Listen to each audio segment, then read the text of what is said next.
All right, so I know I'm the last speaker of the day. I will not repeat Paul's points about fatigue, snacks, and so on. And we're going to kind of take this as a bit of a capstone of, we spent all day, yesterday and today, talking about all these great ideas for how to market better, how to market more, which is going to do something that probably terrifies at least half of you in this room, and that's create data. My background is in data analytics and strategy. Previous to this, I worked, for those of you who remember from last time, I worked for Georgia Pacific for 5 years doing lots of fun COVID-related paper things. But today, we're going to talk about more of a hobby as our theme, which is all going to be about food. Also, Paul, I didn't realize we were going to have 2 food-related presentations this time, so thank you. But I want to ask, first off, who has gone out for a really nice, like 2 or 3 Michelin star tasting menu type dinner? Could be Per Se or French Laundry in New York and California, or French Laundry, Le Bar Ardennes. There's a whole bunch of them. Anybody? 1, 2, few of you. They're fantastic, but they are not cheap. How about who has seen the fantastic Netflix show Chef's Table? Show of hands, anyone? A few people? In addition to having one of my favorite classical pieces of music as the score, it does a fantastic job of showing how difficult a balance it is to strike between the creative genius and the effective planning that goes into creating these fabulous culinary experiences, where every ingredient is able to shine and each plate contributes to the overarching experience as well as stands on its own. And you should be taking the same mix of creativity and planning when it comes to executing on your marketing and then analyzing the data. And just to reinforce the metaphor, actually, first off, this is photos from Central in Lima, which I think for the past 3 years has been considered the best restaurant in the world. I went when it was still during COVID, but is a perfect example of taking each ingredient, each piece of data, and creating a greater whole than each ingredient by itself. The chef, Virgilio Martinez, does a really cool thing where each dish is representative of one of the biomes of Peru. Peru has some of the greatest biodiversity of any country in the world, and each plate represents one of those biomes. And everything is sourced entirely from within Peru. It's a really cool concept. The #1 restaurant in the world thing is entirely deserved, and just wanted to share that with you. It was one of the best dining experiences I've ever had. But to reinforce the metaphor and give myself some cross-disciplinary legitimacy, we're going to use as our main metaphor a menu that I actually planned, executed, and served for a small private event this past New Year's. Just like I did with this event, you should start your data-driven marketing journey by planning your menu. But your menu isn't going to include things like hors d'oeuvres and entrees. You've got 3 essential elements to focus on, which is objective setting, choosing a theme, and defining your metrics. Then we're going to talk a little bit about doing your data mise en place, planning your details, preparing your tools, and specifying your KPIs. And then we're going to talk about cooking. What process are you going to do? So the menu that I planned looked like this. We had 1, 2, 3, 4, 5, 6, 7 courses with wine pairings. I did actually get a little bit cheeky and snuck a sparkling tea in as a pairing, non-alcoholic sparkling tea in as one of the beverage pairings, which is quite good if you ever have the opportunity to get some. Trader Joe's has it seasonally. But we're going to start with a bit of wisdom from the patron saint of the American home cook, Julia Child, and that success is 90% preparation and 10% inspiration. In the same way that you can have a great idea for your marketing, but you still have to go through and actually do all the legwork to get that marketing idea into an effective campaign. And before you do anything in action, preparation should begin with an objective. Now, it should be a concrete objective, not a nebulous one. For instance, my New Year's objective for the menu was not just serve a nice meal or make sure everyone gets enough to eat, because the latter could be achieved with a whole bunch of microwave pizza rolls and some taquitos. But nobody's going to really enjoy that. My goal was to provide a higher-end alternative to an event that was taking place in the small town in which I live for a comparable price, and focusing more primarily on the dining experience than the DJ and the drone show that the other thing was having. For your firms, I want you to ask yourself, what are you looking to accomplish with a given marketing initiative or campaign? Is your intent, for instance, to boost your brand awareness? Maybe it's to drive more leads. Or maybe you're trying to improve your conversion rates. These are all reasonably large-scale goals, but they need further defining to be measurable and meaningful. I want you to ask yourself, what results am I expecting from the investment of my time and effort in the campaign, and what's the better state that I'm going to be in at the end of it? So according to a study by the fine folks over at CoSchedule, marketing campaigns with concrete objectives are 400% more likely to be successful. But this study actually showed that only about half of marketers actually take the effort to set those goals. If you're going to go through the trouble of marketing, and I think if this weekend has proven anything, clearly you should be doing so, you need to think about what you want to accomplish in a mindful way. If you don't, you're pretty much just throwing money at a problem and expecting it to fix itself, which we all know does not work. Next, you're going to have to choose a theme. Usually this is going to be informed by your vision, mission, core values, or more simply put, your approach to how you practice law, your ideal client, and of course, your practice area. But continuing with our menu metaphor, my theme for this meal was updated classics. So this is my first draft of menu planning. And I wanted to do reinterpretations of classic or perhaps even cliche dishes that one might typically associate with celebratory meals or with New Year's Eve specifically. For a marketing campaign, your themes might look a little bit more like building a sense of community, which is definitely something we focus on here, or showcasing credibility and expertise, or if you're in a cash crunch, just a focus on closing quick sales, which could look something like sending any recent PNCs that failed to convert a series of follow-up emails, focusing on communicating your firm's value and possibly including an offer for a discounted consult or add-on service for those of you on the non-contingency side of the field. If you choose your theme to resonate with your target audience, you're more likely to build a lasting relationship with them. We've got Sprout Social, who does a lot of research, and they've shown that 64% of their clients, or clients of service-based businesses, want to feel connected to the brand with which they're working. And I have to say, frankly, I think that's a low side of a number. 64% feels a little bit pessimistic to me. Because if you really think about it, you're buying a service. It's not tangible. You don't get a product. You don't get a car or a computer or a phone. You want to feel connected to the service you're receiving and feel like it's tailored and personalized to you. And you're going to be more effective at tailoring and personalizing your services with data. I did choose the theme for my menu, for my meal, based on my attendees, with the knowledge that they were all relatively adventurous eaters and mostly in their 60s and 70s, so they would probably have memories of some or most of these dishes in different form from earlier days. I knew I had 20 people. I knew I had a comparable price point, which was $150 for anybody curious. My original plan was for 5 courses plus apps. I picked the target of 20 people because that was about what I felt I could comfortably cook for at a menu of this complexity without having to ask for other people to spend 2 or 3 days in the kitchen with me.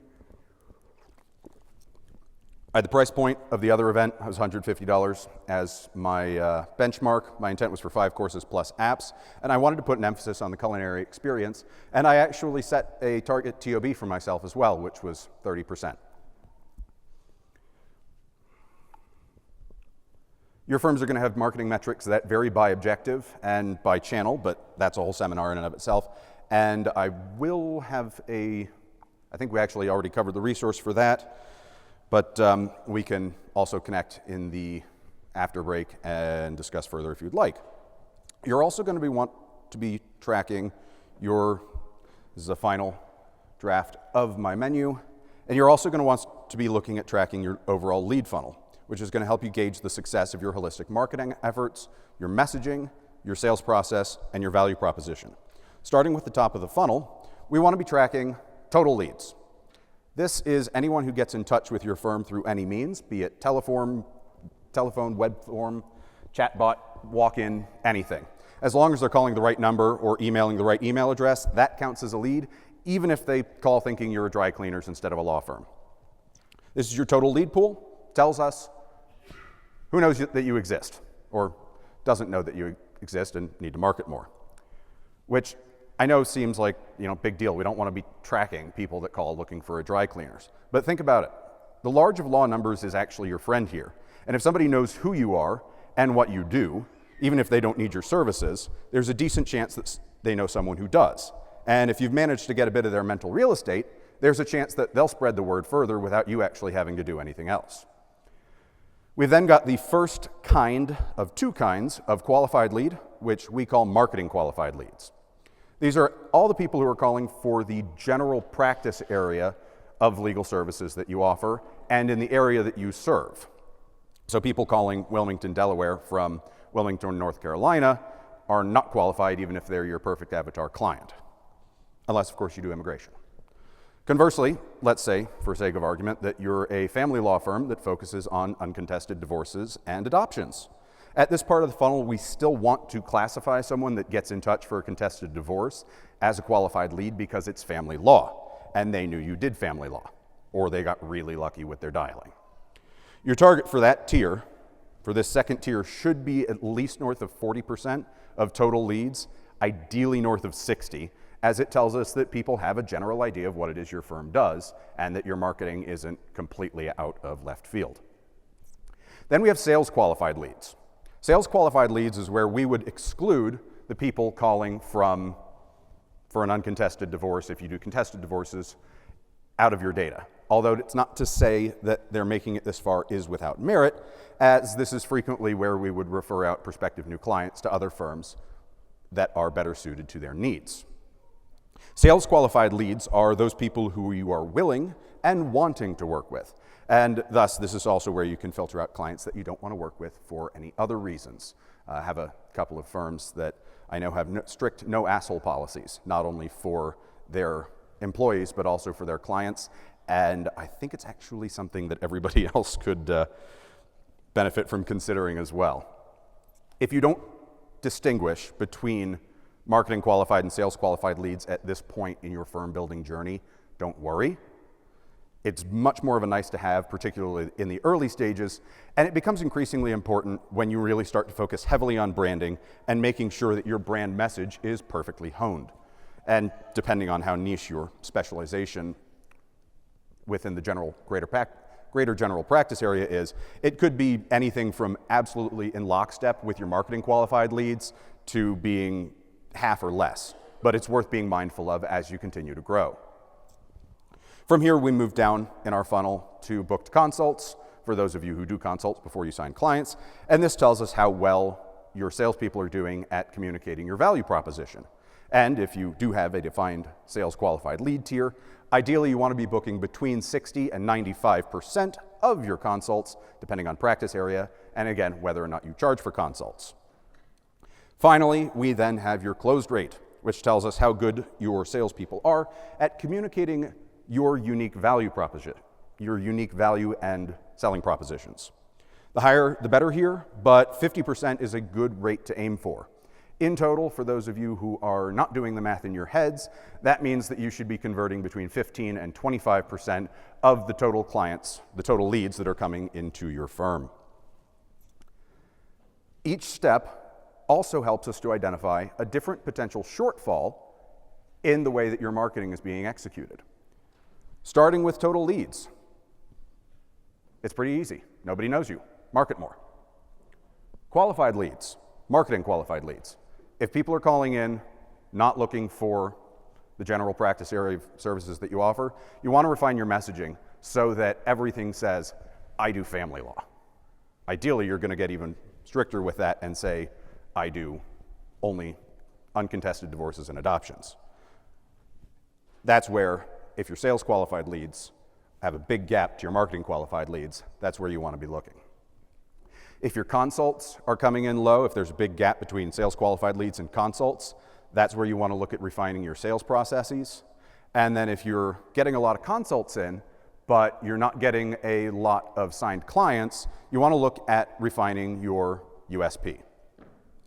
Just to put this kind of into a concrete example, we had a family law firm who had an avatar client of like a middle upper class suburban family that had an average income of over $150,000 a year and net assets of over about $1 million. But most of their leads were making $75,000 to $80,000 a year. Turned out that their SEO and marketing had been done by somebody that didn't really specialize in legal marketing, and they'd pretty much just set up their metadata as like the list of the most searched family law topics, about half of which were some variation of cheap divorce lawyer or low-cost divorce or paternity case cheap, at which point, what a surprise that those are the leads that you're getting. We re-optimized their metadata and boom, their lead quality started to increase substantially. I say this just because I want to really reinforce the fact that quantity over quality is not always the best solution, especially when it comes to things like SEO, and especially as you get more and more specialized in your practice areas. I also want to talk about this guy for a minute, which is a little bit of a sidebar back to food. But as we're thinking about moving on from our planning stage and defining our KPIs, I want to talk about vanity metrics. This is the human embodiment of the vanity metric. Who knows who this guy is? Saltpet, yes, thank you. He actually has a real name that is harder to pronounce, but I don't hold with that particular moniker. But there is a positive lesson. I'm going to talk out of both sides of my mouth and say that there is a positive lesson to be learned here about the power of branding, but branding is a different conference. And I'm going to just quote from two restaurant reviewers real quick. Scotchy Cool, who remarked that finishing a meal there constitutes some kind of personal victory over your own body and instincts and mouth, and the New York Times, who more succinctly called him public ripoff number one. How does this relate to marketing data?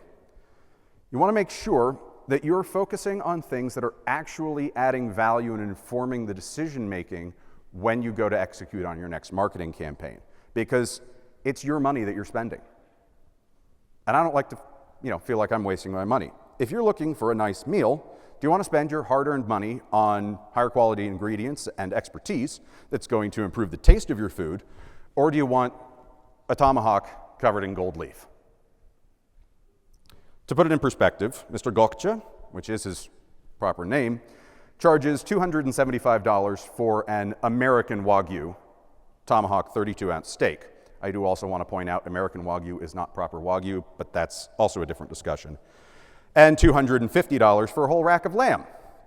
Now, should you wish these items to be covered in gold leaf, it's going to run you $1,100 for the tomahawk and $1,250 for the rack of lamb.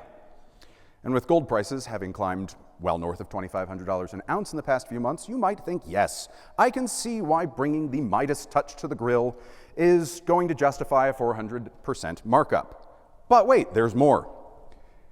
If you go on Amazon, the amount of gold leaf that you need to cover an entire rack of lamb is about $20. It probably does cause cancer, but we don't know about that yet. So you can spend, the choice is yours. You can spend $20 on some gold leaf, between $30 and $130 on a French rack of lamb, depending on whether you want to get it from Publix or Whole Foods or your local butcher. And you can spend another $100 or so on a sous vide machine and replicate the experience for a fifth of the price. Or you can pursue your personal victory over mind and mouth for $1,250 plus tax and tip. Back in our shared reality, however, the vanity metrics that you want to look out for are the sort of things that look good on paper but belie any actual success. They're things like total website traffic, social post likes and impressions, people looking at your gold-plated steak and saying, oh, that's very nice, but then going on about their day without a second thought. That isn't to say that these metrics are not entirely without merit, and we'll get to that in a second, but in the same way that the gold leaf and performative salting make for nice photos, vanity metrics can help you gauge initial reactions to a new campaign or measure against non-transactional goals like awareness, but we simply can't make them the cornerstone of our marketing analysis any more than gold leaf and high-velocity salt can save meat that was described as tough with globs of fat and gristle severely lacking in overall flavor. Okay, meme time is over, and let's move into part 2. We did have vanity metric examples of our discussion, mise en place. In cooking, doing your mise is the process of preparing and laying out all of the ingredients so you have everything that you need to fix your meal right at hand and in their appropriate place. And this obviously prevents you getting halfway through making a risotto and finding out that you didn't have any parm shredded or enough garlic. And just as in the words of the late lamented, and at least for me, much missed Tony Bourdain, a restaurant is only as good as its mise en place, and your marketing efforts are only going to be as good as the time that you put in setting up the right tools and processes to gather, generate, organize, analyze, and act on the data from your marketing campaigns. Pulling in more research from HubSpot, their analytics have shown that companies that adopt a data-driven marketing approach are 6 times more likely to stay profitable and growing year over year than those that don't or only do so inconsistently. And first up, in attainment of that end, actually I'm going to share some more pictures with you about food first. This is my grocery list. This is me doing some food prep, additional food prep. We've got lobster, got our intermezzo, which roasted grapefruit, I know I've told a couple of you this weekend, is fantastic. Highly recommended.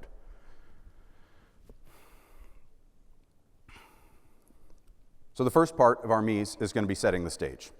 You're going to want to work out your campaign details, and I know that this is not strictly related to the data itself. You have to take the theme that you decided upon and expand it into a full campaign with the copywriting, the visuals, the appropriate vendors, and so on. After all, we do need something to generate all that data that we're going to analyze. Think of this as the grocery shopping portion of planning a menu. When I was preparing for this meal, I ended up going to 7 different grocery stores to get everything that I needed, in addition to a few pretty hefty Amazon packages based on the prices and availability of all the ingredients and the other components that I needed, like more wine glasses, because I realized I didn't have 20 white wine glasses, 20 red wine glasses, 20 champagne flutes that all matched. This is also the point where you'll want to preemptively set out all the tools that you need to gather feedback and make adjustments. When you organize your kitchen, you organize your mind. And in the same way that I had to make sure that I had all the right knives, right bowls, and all the saucepans and so on to make the meal, you want to make sure that you have all the tools that you need to track your spending and your success. Each marketing platform should provide data tracking and some analytics. Robustness does vary, particularly of the latter, but you can use your web host, your Google Analytics, and so on to track your initiatives and identify optimization areas. You should also be tracking your holistic marketing efforts across your organization through your CRM, which can improve the collaboration and thus the client experience, and thus conversion rates, which means more money to spend on more marketing. You should also be gathering additional data from your actual leads, particularly emphasizing verifying their true lead source. But why, I hear you cry. Surely the data will tell us, and as Dr. House always reminds us, patients lie. They do not tell you the truth, they tell you what they think you want to hear. But consider a firm that I've been working with for a while now. Their data showed that a lot of their leads were coming from the chatbot on their new website. When they redid their website, a website chatbot, we all know, represents the very final step in a very long client awareness and engagement journey. Nobody just happens to navigate to a law firm's website by directly typing the URL in that offers the services they happen to need in that moment and then get sold by the AI chatbot. I mean, it'd be kind of cool if they did, but it just doesn't happen. In this instance, clearly there were some additional asking around that was needed to get the information that could actually prove valuable to determining which channel was delivering ROI on our marketing spend, because we can't just invest in more AI chatbots to go pop up like Clippy used to and say, it looks like you're looking for legal services. Would you like help with that? I actually really miss Clippy, but Fortunately, there are also more recently developed ways to get us at this data than the Mark I verbal question. In addition to things like UTM codes and cookies, many analytics services now offer a more holistic service of cross-platform and cross-device tracking, which can combine with other analytics and tracking for a PNC throughout their engagement journey. This can help you get a better picture of how new clients are engaging with your firm through various campaigns and touch points, and provide insights into potential optimizations and efficiencies in the process, particularly their primary entry and drop-off points, which can help you figure out how many touch points you're going to need to get somebody into the firm for good. And then finally, you're going to want to specify any additional KPIs for your specific campaigns, in the same way that I did a final ingredients check and prep check of my mise before I started cooking, realized that indeed I did not have enough onions and had to go back out to the grocery store. Fortunately, it's not very far from my house, but it's still frustrating. You want to ensure that everything is in its place to measure and gather your all too precious data. And now it's time to turn on the burners and market, or cook. I took this picture actually at Maido, also in Lima, 7th best restaurant in the world. This was a fantastic piece of otoro, which is the fattiest part of bluefin tuna, that was lightly marinated in ponzu, which is a mixture of soy sauce, miso paste, and yuzu juice. And then they go through, admittedly, a little bit performative, but this wonderful blowtorching, and absolutely fantastic. Highly recommend. Recipes are great. I own probably well north of 100 cookbooks, ranging from Joy of Cooking to veritable pamphlets to the absolutely fabulous 6-volume monstrosity that is Nathan Myhrvold's Modernist Cuisine. But recipes are static, and existence isn't. In a professional kitchen, you've got menus that are adjusted gradually, typically 1 or 2 dishes at a time, usually with the seasons, and new dishes undergo numerous rounds of tasting and feedback and improvement before they're finally perfect, based both on the chef's tasting and on client feedback. Similarly, your marketing should be in a constant state of mindful refinement based on 3 pillars.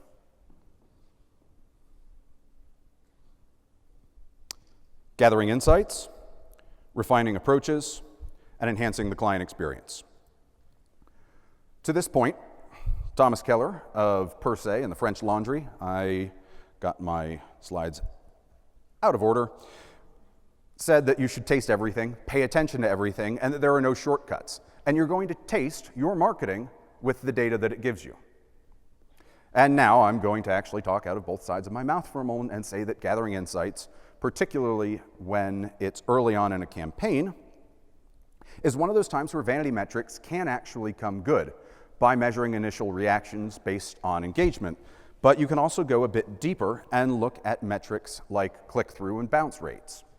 If you're feeling a bit bolder or just hungry for more of your data meal, you can also solicit direct feedback to identify areas of improvement or standout aspects of the campaign through post-launch surveys, as well as waiting for people to proactively review you.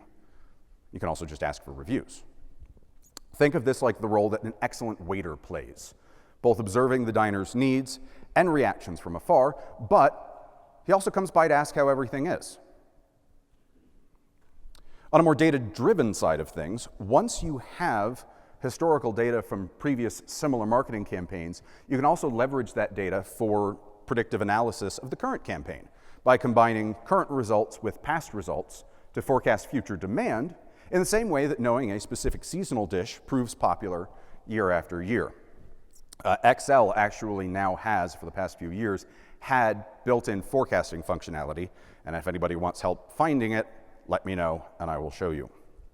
Similarly, as you build out your data gathering and analytics capabilities, you can dive into more effective refinements like, as previously mentioned, A/B testing. testing different digital spots or email drip campaigns to identify what resonates best with your target demographics, or adjusting marketing efforts throughout the year to reflect changes in behavior. For instance, some of the cleverer PI firms often find value in leaning in with additional marketing around the major holidays due to the higher travel volumes around that time. And family law services typically see a substantial uptick in demand after the winter holidays and at the start of the summer. And finally, with all of this and an understanding of what it means, we can talk about enhancing the client experience. Once you have all this data, you're going to know what resonates with your prospective clients. And you can make sure that you're presenting a cohesive story that showcases the brand message across all touch points and track points. And then you can also work to track your ROI, which is kind of what we wanted to do in the first place, drive more ROI. You're going to use those KPIs and benchmarks that you set, figure out how much money it's bringing in, figure out what's driving the most ROI, and move more of your money into that, because that's how we grow.